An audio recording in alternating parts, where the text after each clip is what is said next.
Hey guys, it's Ben the Coin Geek at Old Pueblo Coin in Tucson, Arizona, getting ready to fire off some Q&A session here with you. Thanks for joining me. As always, comments, questions, appreciated, likes, shares, all of those things. Also, I need to update you on a couple things. I will be at the Long Beach Coin Show in Long Beach, California, June 6th, 7th, and 8th. And also, I will be at Baltimore the following weekend. So the Baltimore show, I will not be setting up at the Baltimore show, the Really Big Shoe. I'm going to be covering the Really Big Shoe. I'm going to be there as the Coin Geek reporter. I'm going to be going through and creating content while I am at the show, and I'm pretty excited to give that a whirl. We're going to see how that goes.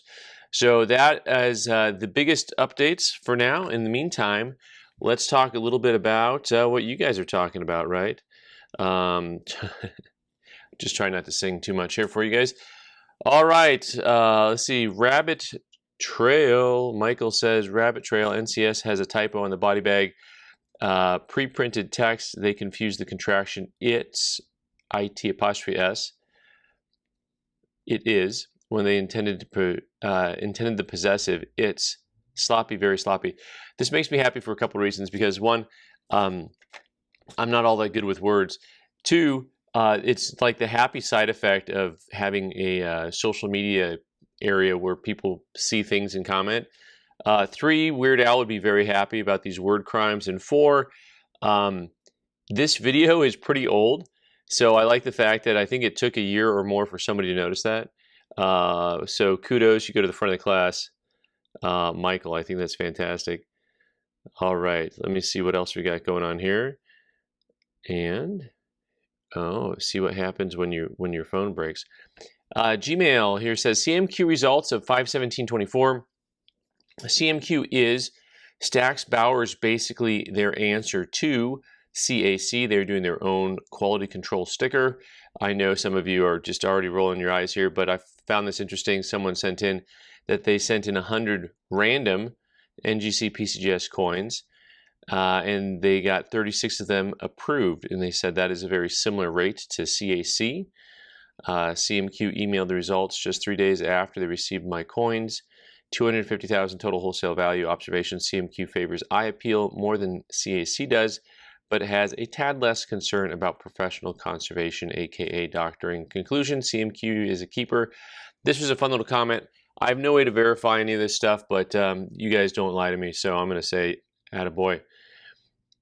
Non-circulating commemoratives, along with bullion, always just feel like fake coins to me. It's just like they may as well be metals, as their legal tender face value virtually meaningless anyways.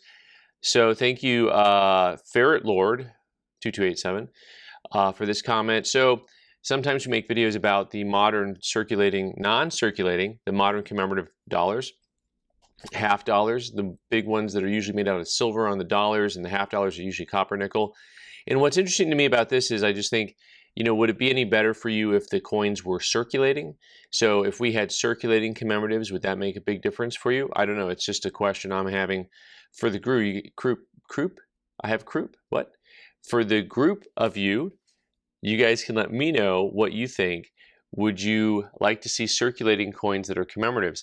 And I don't mean the dollar series and quarter series that we've had, because we've had those. So, like, where's the balance here? Those have not gone over super well, in my opinion. I don't know a lot of people that really find a whole lot of fancy in the statehood quarter program at this point in time. Spicy Boy 24K. So when I first saw this comment, I thought we were talking about gold. 24K. So thank you. We've hit over 24,000 subscribers. Thanks for keeping me on my toes, because I don't watch those things so much. And also, just a little head nod to everyone out there who's watching this video. Please understand that if you are a subscriber, YouTube is probably not showing you my content. They probably show you 1 out of every 5 or 6 videos. We put up videos almost every single day. So there's 2 things you can do. You can just check back every day at noon Tucson time for a new video. Or if you'd like to, you can hit the notification bell. It looks like that thing that's on the back of a Franklin half dollar. It's a bell. I think it might be yellow. like the owl logo might be. So go ahead and hit the notification bell, and YouTube will actually tell you when every video is published. But also, just check back. I don't understand why YouTube does it this way. I think it's nonsense. What do I know? Pedro Martinez, thanks for making this video. Pedro, thank you for years of service to Boston, for your 3,154 strikeouts and your 2.93 ERA. All right, here we go. Indivisible Man, how can they grade a coin in a holder through the scratched plastic without seeing the third side of the coin, etc.? This is a good question. So sometimes what people will do is they will do a crossover service where you're taking a coin that has already been certified, so it's already in a plastic holder, and they send it to a different company to get that company's opinion of the coin. And if they like the coin just as much as the other company did, they will crack it out and they will put it in their own holder. I will say that there have been lots of coins that I have looked at where the plastic holders were just trashed, and I just told people, you can't send this for crossover. They can't see the coin. And so there is some truth in that. Now, having said that, if I go through my trays and look at coins, the majority of them have a field open where you can see the coin still very well.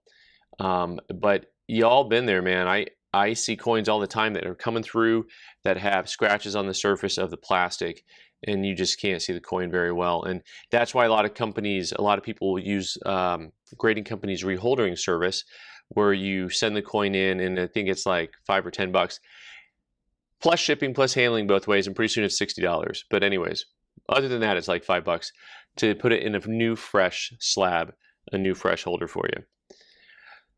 All right, can you talk a little bit more about what Chopmarks are? What is the purpose of them, and does that happen commonly? All right, Chris Toomey asking. So a Chopmark is when coins circulated in the Orient from the Americas, North America, South America, Central America, all those places,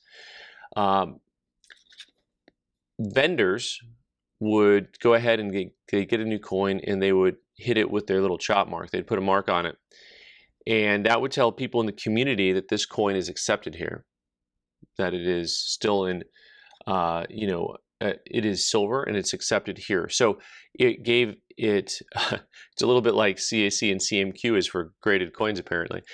But the basic concept is, different vendors hit their mark on it. Everyone in the community knows that we accept this coin here, right? I mean, that's really the simplest way of putting it.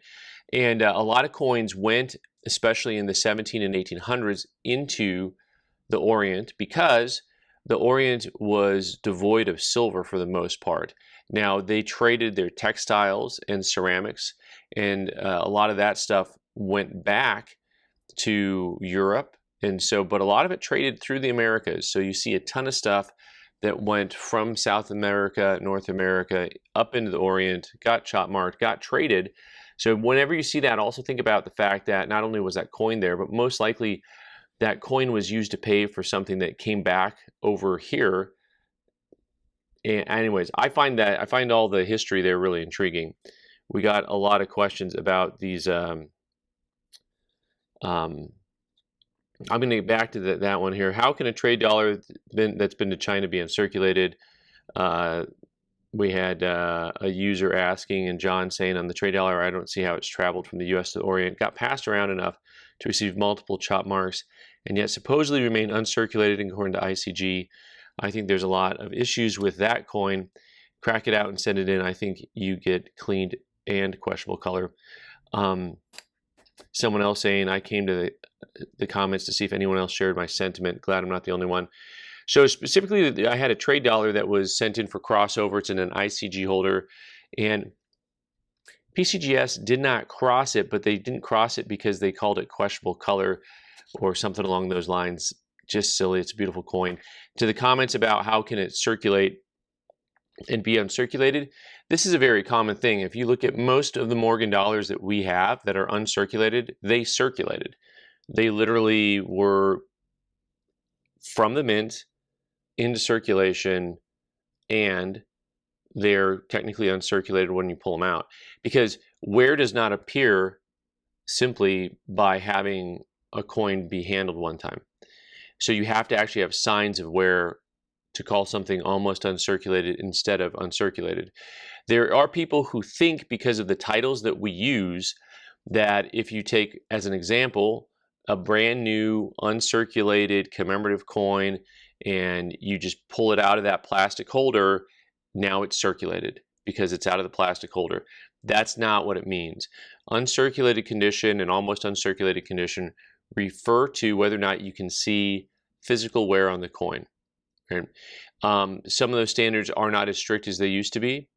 And by that, I don't mean that today's coins that are marked uncirculated aren't uncirculated. But I do mean that people used to throw things aside and not take strike into consideration, and they would call coins extra fine that today we would call AU and above, because the standards, I want to say the standards have changed as much as the verbosity has changed. Like, we use a different language around some of these things. Having said that, I will defend that trade dollar because it's a beautiful coin.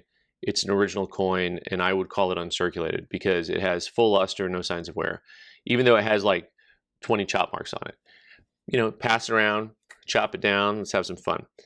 All right, just curious, Coach's Magic, do you crack the slabs before submitting them or submit them in the slab for the crossover? So if you're doing a crossover service, you will be sending it in the holder. When I do a crack out video, what I've done is I've removed the coin first from the holder that it was in and sent it in to get graded raw, coming from just a raw standpoint. And I do that for several reasons. One of which is that I feel like sometimes if a coin's already in plastic, it gives a bias, I think, to the graders sometimes, because now they're not just going to look at the coin, they're going to look at the number on the coin, and now all of a sudden we're doing something relative to the number on the coin or the grade on the coin. And so lots of times I would rather just send it in raw and get their opinion that way. All right, speaking of crossovers, CAC grading does not cross over Annex. The coordinated conspiracy continues. And I know I cracked out all my Annex Morgans, and we'll see what I get back. So talking more about this whole crossover thing. So PCGS will take coins in pretty much any holder and look at them. NGC will only look at PCGS coins, and I assume CACG coins now, but I could be wrong. I haven't read any updates on that, but I'm assuming. CACG will only look at coins in PCGS and NGC holders. Now, there is a reason for that. Like, I don't know if I agree with the reason, since PCGS will just look at anything, which makes more sense to me anyways, because you're used to, grading raw coins. The reason was because a smaller percentage of coins are getting graded. In other words, are actually making it through.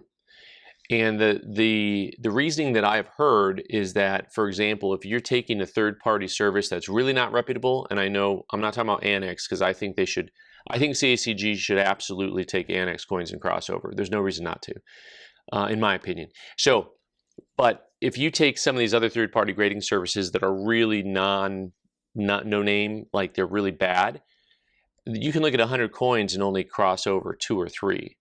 And there was a time at which they were only charging for coins that actually crossed over. Now, that's a problem with how the system was made, in my opinion. Whereas PCGS will charge you to look at every coin, just like they charge you to look at every raw coin. So, anyways, conspiracy, no conspiracy, you make the call. Last but not least, Chris says, good afternoon. I watch your YouTube videos. Thank you. I'm sure, modest, Okay. If I had $300 and walked in your shop, which coin would you recommend? This is almost like a gotcha question, right? What's your favorite kid?